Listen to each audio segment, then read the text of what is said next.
What do you think is holding you back if you had to put it like the number one thing? So I don't know if it's holding me back, but I know I still have a bad habit of overusing defense matrix. okay, At least I think I do. Um, okay.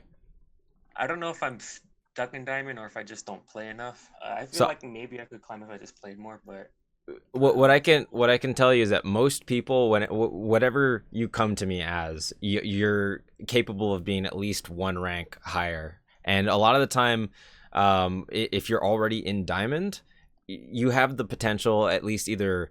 So in diamond, you either have really good game sense, and strategy or strategic thinking, or really good mechanics, and you're lacking in the other. Otherwise, you can't get up to diamond very well. Um, and or a balance of the two, but you already have a baseline that lets me know that you have what it takes to move up higher. It just takes usually a little bit more hard work and dedication to progress. So we'll just move on here. Okay, we'll just keep going. So your matrix use so far is okay. I don't like that you're engaging. So when you went up to the enemy, you already were less than half of matrix available. Just watching this again. You've used a bunch of matrix, and you come up there. Sure, you eat the Moira orb. That's something I mention a lot, actually. Early on in fights, it's good to eat Moira orbs, but if a fight is going on, a Moira orb won't do nearly as much impactful damage as something like a Fire Strike or Soldier Rockets will. It's very unlikely that it'll get a kill in the middle of a big fight where your healers are active as well. So what you did there, going up into the enemy team with, well, supporting the dive effort there, that's perfect. Basically, you can't do anything better than that. So there's absolutely zero reason you should be running out of matrix here. So you can eat spam damage up until about halfway within matrix. So we're gonna back up a little bit. I just want to see what exactly. So you have full matrix right now. Okay, I like that you ate the Moira orb, but it looks like you were holding right click in order to do that. You should only ever tap to eat damage like that. Does that make sense? Mm-hmm. So I want you to. One of the things that I'm going to be looking at and what you should be trying to get away from is the whole hold down right click to block damage. The only stuff you should ever hold right click for, you're going to be sustained damage ultimates. I'm not talking like spam damage. I'm talking like Pharah's barrage, right? Or Reaper ult or Roadhog ult. Those are the only sorts of things. Maybe Soldier ult as well. Okay, stuff that's a consistent stream of damage, and occasionally, okay, maybe a Bastion in turret mode just to get your team through a choke point. But even then, with proper timing, it only takes one tap of Matrix. Anyway, so we're just moving on here. Especially when your Genji's at the front, though, you might want to think about less matrixing. Sometimes I like to distract people. Yeah, and that's fine. You can do that as D.Va. That's good. So just moving through here. That was very nice. I like that dive you did on the Reinhardt, moving in with missiles. That was a great use of your abilities. And I like how you're generally in the fight that your teammates are in. So that's very good.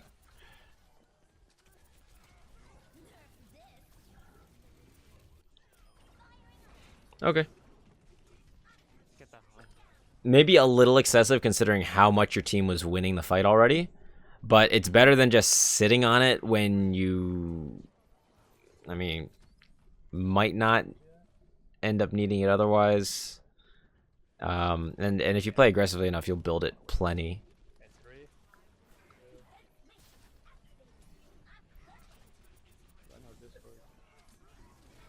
Sometimes I play a pretty passive game. No, this is very good though. So this seemed like a very nice move with the rest of your team. And especially on payload maps, until you don't always need to go looking for the fight. I mean,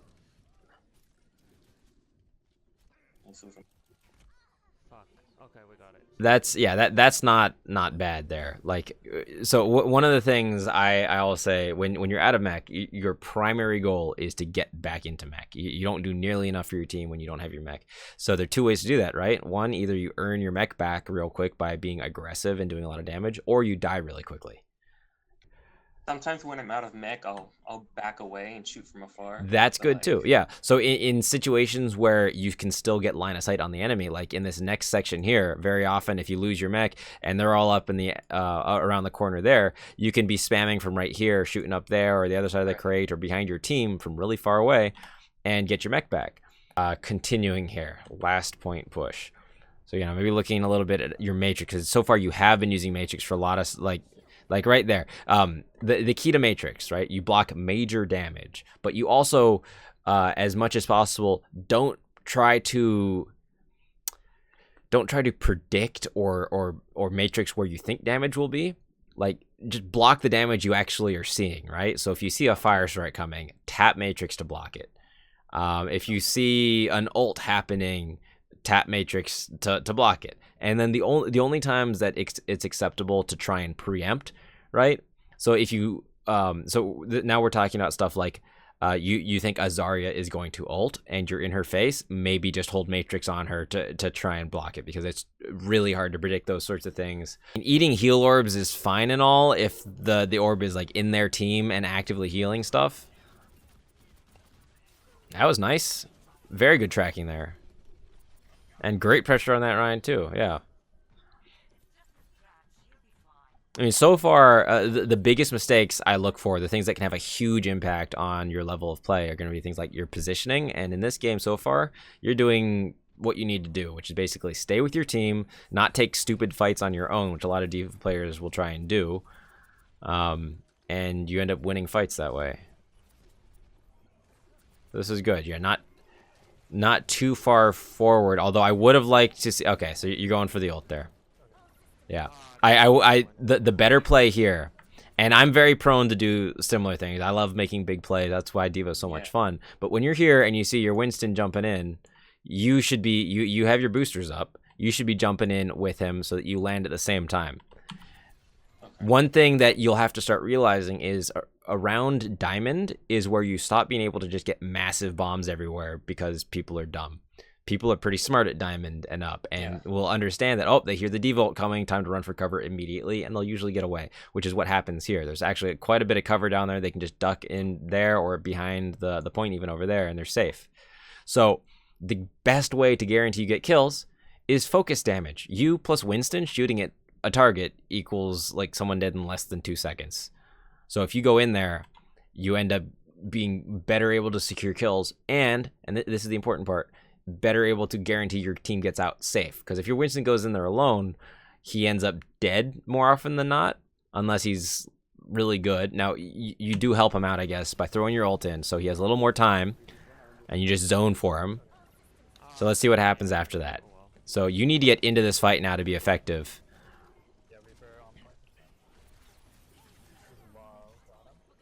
So, okay. Because... that's great, though. Your Zenyatta's there to help you guys pull out of it a little bit. But I'm going to back it up already before we go on here. So, you throw your ult in, right? Now, the Winston's up there. The front line of the fight is up here right now. And if you're up here too, that's where the fight is, and the cart just slowly moves in, and you maybe are one fight away. Let's say you even lose that fight. You're one fight away again then from getting it. Right now, because you're back here, the front line is somewhere in between where your two tanks are, right about here. And the Winston can't hold the front line on his own. So the enemy team ends up being able to push all the way back up to here, which is what we see happen with the Winston coming out, right? They're moving up. Now their Mercy's coming in, the Reaper's up here, the Zarya's back. And they can bring the fight all the way in. Luckily, the Zenyatta saves you. But the goal when you're on offense is to push the enemy back as far as you can. And you're losing this fight now, even though your Winston was able to push them back so far in the beginning. If you'd been there, that would have helped really cement the front line and give your open up space. And that's the big thing for D.Va and Winston, right? Especially D.Va. It's making space for the rest of your team to do work. That sort of conservative style of play would be more appropriate, let's say, if you had a Reinhardt or a Zarya with you instead. But when you have the dive combo there, you need to be actively in the dive. Make sense? Gotcha. Okay, yes. So moving on, let's see how this fight progresses. That's about the best you can hope for. Like when the grab goes off, just put yourself in it, and that's good. Focusing down the Zarya there. I thought I saw Reaper Yep, yep. teleport. Not a bad idea to try and deal with that.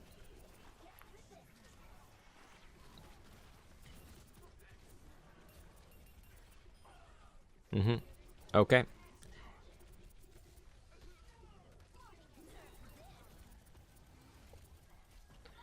Another ult that one thing to realize here, and it took me a long time. Like I would say I probably, this is one of my more recent epiphanies about playing D.Va.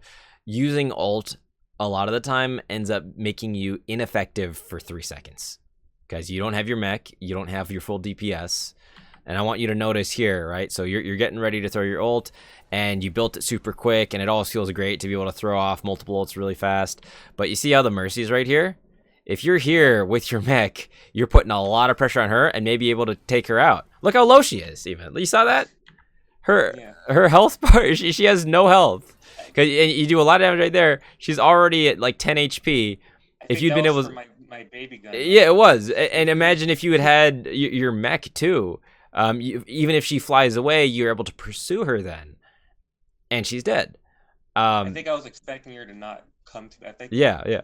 But the moral of the story here is you are always more capable in mech than outside of it, right? And that's why like the biggest struggle for me in every game playing D.Va is the most effective way to use my mech. We'll move from there. So ult goes off, you don't get anything. Let's see how you take it from there. So you should always, and okay, your team ends up dealing with it, but if you Winston should always be the priority target when he dives in. If everyone turns and focuses him, which you're doing all right, but a little slow to it, he dies sooner, and the whole team can move up sooner and keep the pressure up on the team, which is over here. And this is another thing. So this fixation on killing the supports first, especially Mercy. Like everyone will always say, right? Oh, it's because we didn't pick the Mercy first, or like, oh, we need to focus down their supports first. That's not right. That is not the way you win fights. The way you win fights is by getting killed. It doesn't matter what kill, just getting a pick and then starting that momentum. It's very hard to go after, and Mercy is the prime example here. Like most people know, right? You don't try to focus down the enemy Lucio first because he's super slippery, but Mercy is just as slippery, and you end up wasting a lot of time trying to take down a Mercy when you could have focused down their Winston first or their soldier or something first, and then really swung the battle in your favor. So Winston's taken down, and now the front line of the battle is kind of like here-ish, with something happen over here. Nice call. Very nice call. That's like as D.Va, that's one of the biggest things that. So I don't like how fixated you were over there. You can check for it, but really you should be listening more than anything rather than looking.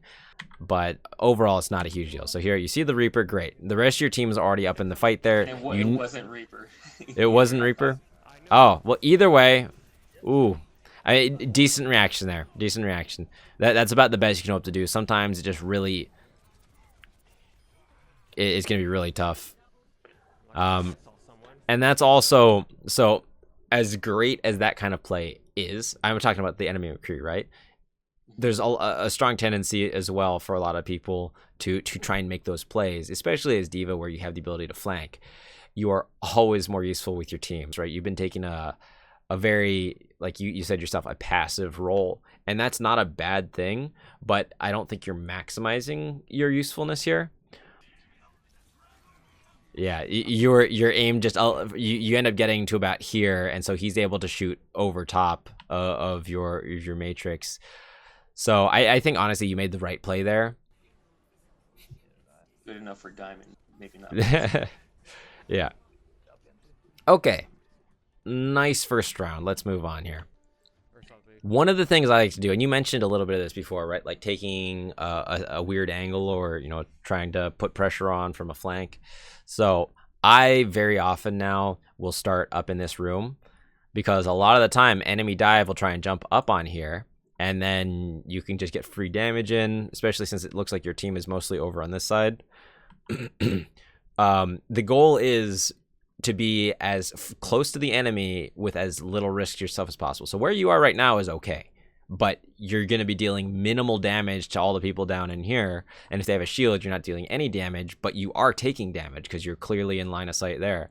If you're up here, you can very easily use the this ledge as cover and kind of peek back and forth around here. Not to mention very easily escape out this way to your team. Now, from up here, you have one big thing to worry about if you're over there, right? The Roadhog. So a lot of the time, if I start up here, let's say they have Reinhardt Zarya, which is a more common comp a lot of the time these days. Yeah, deal the damage you can, harass. If they come after you or you see a Roadhog, be very careful. Maybe even just back out altogether. Sometimes it's not worth the risk. If you get hooked and die, the enemy team gets to roll all the way through, basically. This is fine now. Now, this is a pretty decent position, especially since a lot of the time on console, people have a hard time looking up, which is why the other side works as well. Vertical looking speed is generally, well, tougher for a lot of people. Overwatch is kind of unique as an FPS in that there's a lot of verticality. I just tried to hit tab to see what your healers were doing. All right. Okay, you're finding yourself at very low matrix here. So generally when you're low matrix, you should treat that the way you would treat being at low health. Try and use cover more instead of staying out in the middle. So right now, you've kind of let yourself be almost completely drained.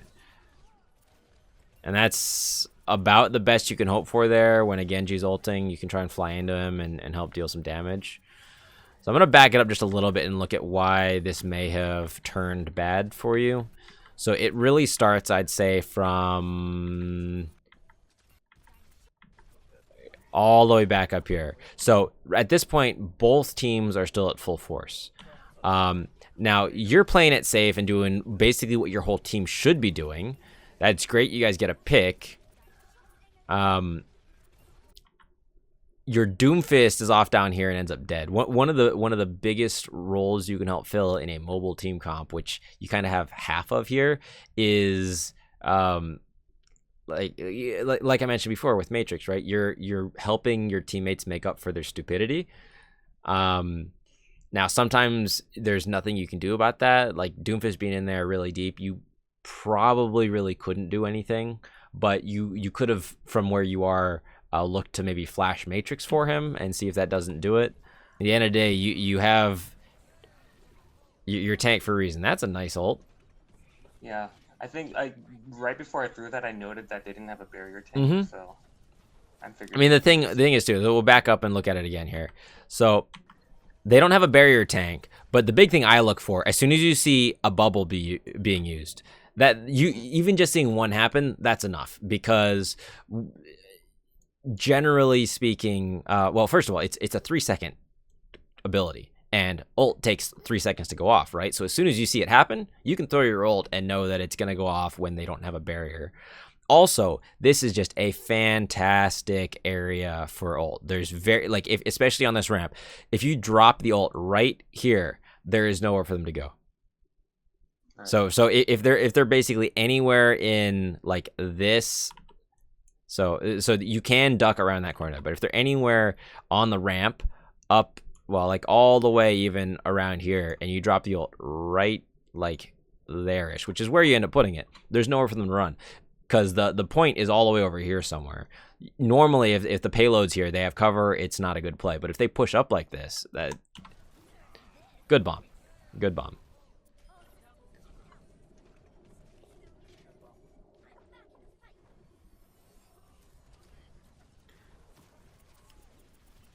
Genji, Hanzo low. There's someone behind us? Yeah, there's a Roadhog. Like, I don't even know where. Alright, let's get back. Oh, yeah, there's a Roadhog underneath us.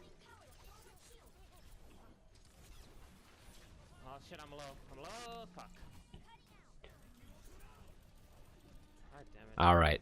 So I'm gonna back up a little bit here, and you did call this out, like noticing that the Roadhog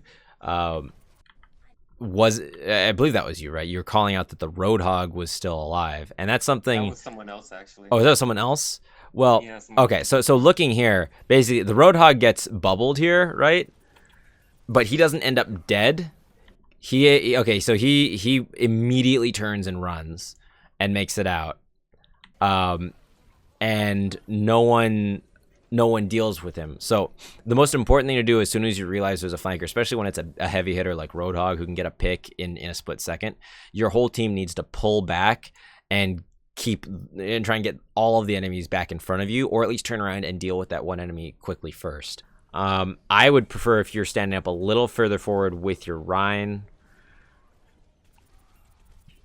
This is fine still. You don't really have...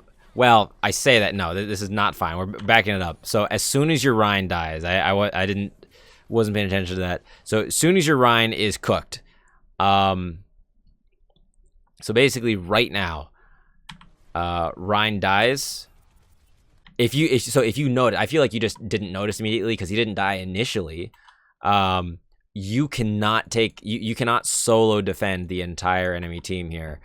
Even if the rest of your team is there, there's just nothing to stop, and they have a lot of damage. Zarya and Roadhog already, that's a lot of damage for you to deal with. You need to get out of that. So the only way you could have done this better is so you used your boost to fly away from the dragons. So basically right here is already where stuff starts going bad. This boost, if you had decided to go either all the way out already or back or just walk back this way instead of flying, you have a chance then to survive without feeding the enemy team ult. So at this point, when they're using ults, they're pushing hard, sometimes the best outcome is that you just don't feed their ult charge. Even if they end up winning the point, you don't feed them more ult so that their next push is later. Right. So ending up dying here is really the mistake, because you're going to lose the fight. It's unfortunate. Your Rhine was too far forward. There's no way to deal with that.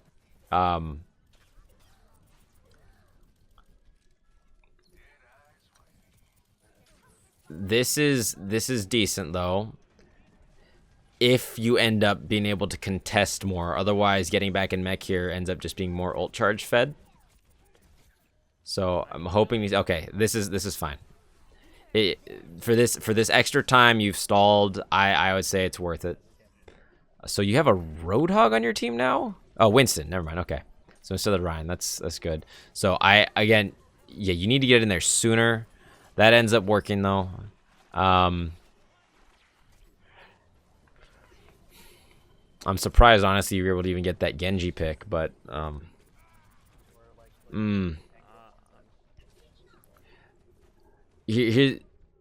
okay, so you didn't end up feeding that last little bit of ult charge by dying, which is fine. But the alternative here is we're gonna back up to when you guys. Okay, so you just got the pick on the Genji, and you're getting out now, right? So you're with the Winston. The right thing to do is stay with the Winston here. So you go out safely yourself. Let's say the Winston also comes out safely. So he does. He comes out to there. But if you're with him, he doesn't die to that. You're able to matrix the hook damage. But right here, by you and Winston being... Oh, it's an arrow now. Interesting. It's been a while since I've used... okay, there we go. So you're going to end up feeding the enemy more than you're going to be feeding yourselves, if that makes sense. Okay, your McCree made a great play. That's actually huge. So because your McCree has ult. So this is something okay. Playing this kind of angle is good. I like this. And I like how you're not keeping yourself too open to the Roadhog. Now, something I want to check here. Do you know for a fact that they've already used their bubbles? Okay, you saw one, I guess two. That's fine. Okay, perfect.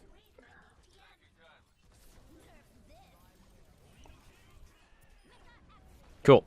Yeah, that's just fine. Even getting one kill, that was a decent ult, because that basically destroys their entire push. Ideally. Now, by going so early with an ult like that, sure, they're all grouped up, but the better way to try and use D.Va's ult is, instead of being so on defense, right, you don't need it to be an initiator. You need it to be a defensive / zoning tool / like get the enemy away tool. So the Genji and the rest of the team, after that ult goes off, are able to freely walk in and start mashing your team. So right. You lose your Lucio. Not, I use my ult a lot more on this video than I usually do. Mhm. No, Oftentimes I use D.Va's ult just as a second life. that's good too. But I like seeing interesting aggressive uses of D.Va's ult. Like it's not bad to do it this way. Just the better way in this situation would probably have been to use it a more defensive way. You're basically delaying the inevitable here. And a lot of the time, like in this situation, a lot of There's some rare instances where I think I'm successfully distracting him. Like No, yeah. I do that a lot as Widowmaker, and I notice like if somebody's relentlessly chasing me, and they're not succeeding in killing me, like their front line's dying. That's Sometimes the thing, though. I know what you're talking about, and I feel that way too sometimes. You got to look at the outcome, though. Do you end up winning, or does it end up being a lost fight for your team? I think I switch right here, so you could probably just skip this part. Let's see. I want to see it anyways. Just overall, there's nothing wrong with making a switch. I only super hard one trick D.Va kind of as a. Yeah, I'm not nearly as good with Zarya, but I know she's useful in this meta, so she's like my backup. I mean, I feel like D.Va's number.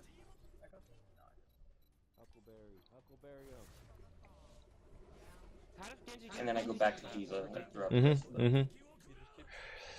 A lot of the value of Zarya is her ultimate. So at the very last parts of fights like that, if you don't have a chance to, first of all, build a significant amount of charge, which you seem to do actually, you're able to build charge pretty quick. But if you don't have a chance to, first of all, build charge and then build ult, Zarya has a very slow. She's a very slow starter, right? And that was not a time for a slow start into the fight. So big ways to have an impact coming back out. So D.Va honestly is still one of those, being able to support your teammates, keep them alive for a few extra seconds. Maybe those few extra seconds result in an ult being able to come off, or you being able to do key damage to someone who's already low. D.Va has the ability to make changes in a fight like that, or coming out with something like Reinhardt, where you can just have a presence in a close-up fight like that, do a lot of AoE damage. What I'm going to be looking for here is if you do anything differently from the first round. So, fight starting here. I like how your Reinhardt is sitting up there with you, and that you're with him too, in effect. This is a much safer way to start a fight. You're taking less damage, feeding less ult charge. You're still getting good bits of damage in and building your own ult. Just much less risk to your team. It's good. Now, getting a pick when you're on defense doesn't always mean trying to go in and follow up and clean them out. Your McCree is ridiculous. He's making it work, though. Not really. Okay, and that's exactly why you shouldn't do that. Doesn't matter how good it is. It's just so easy for the enemy to get picks off of that. I don't like that you went for the health pack there. So that few seconds... I know what you're thinking. Like, I could have charged the Mercy ult. I mean, and sometimes I do have that consideration in mind. Yep. Like, sometimes I'm thinking, like, I need to offload the amount of work Mercy's doing. Yep. And it's not that in this situation specifically, that's not what I'm thinking about. A theme here, a constant theme. I mean, that's a good consideration to have, and you should always think about that. And sometimes, yes, go for the health pack. But if it takes you out of the fight when the fight is happening, that is always the wrong play. It's better for you just to lose your mech. You need to be there to protect. You notice that the Genji ends up dead here. So we're gonna... So at this point, when you're at low health, the right play is to go over to this side and just sit behind your Rhine shield, continue shooting at the enemies, and slowly get healed up. And I like that you're back with your team. Ooh, okay. Okay. So we're gonna look at this one real quick. It's very quick thoughts. When you're throwing your ult, you're a little bit far away here. You want it to go behind and over here. Yeah. And you landed it on top of the cart, which sometimes can be a good way to go, just not in this one. So instead of boosting... I was trying to, so it was, I was trying to put it over the Guardian. Yeah, and you probably even know how to do it. It's just like launching it more quickly instead of boosting for so long first. And maybe throwing it at a slightly higher upward angle. Hey, it worked out. Okay, we're good. Fuck this Yeah. Genji. Look out for Mage. So eating that kind of damage, I think that's fine. Like way early on, if you know you're not going to be in a fight that quickly. And again, here the preemptive use of Matrix up here, so you end up being very low on Matrix before you end up doing anything, and probably not even blocking any damage. And now with the Bastion, you're left to do nothing except back up. I mean, you'd want to back up anyways, but it's just not as safe. So if your Genji is up there, you can go up with him too and help distract or get damage into the Bastion. Maybe you end up getting a pick there, but on his own he can't do anything. Bastion. Bastion's still distorted. We can get him. I'm trying. Yeah, but everyone's damaged. This is what you need to do. So what you did just now. So up until this point, you were kind of playing. Roadhog glow. You were playing very conservatively. You needed to get an angle like this. So getting up on top there, especially after they started getting pushed back a little bit, is great.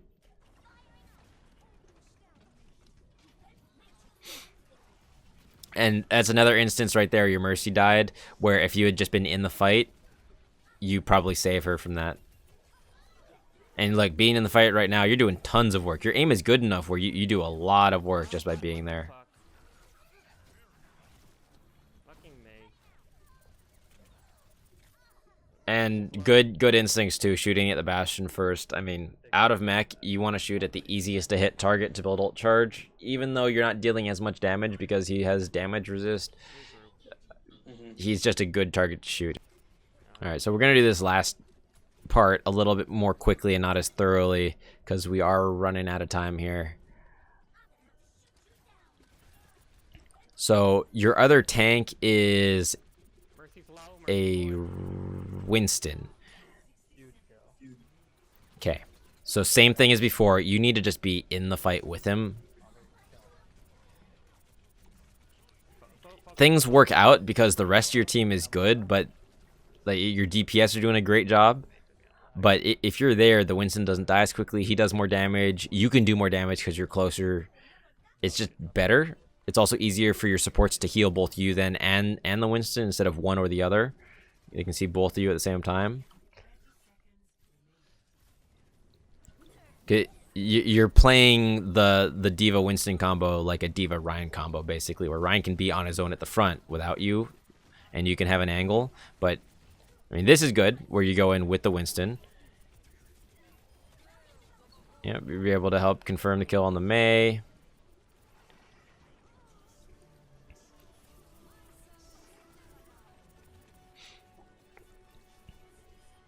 Very nice tracking there.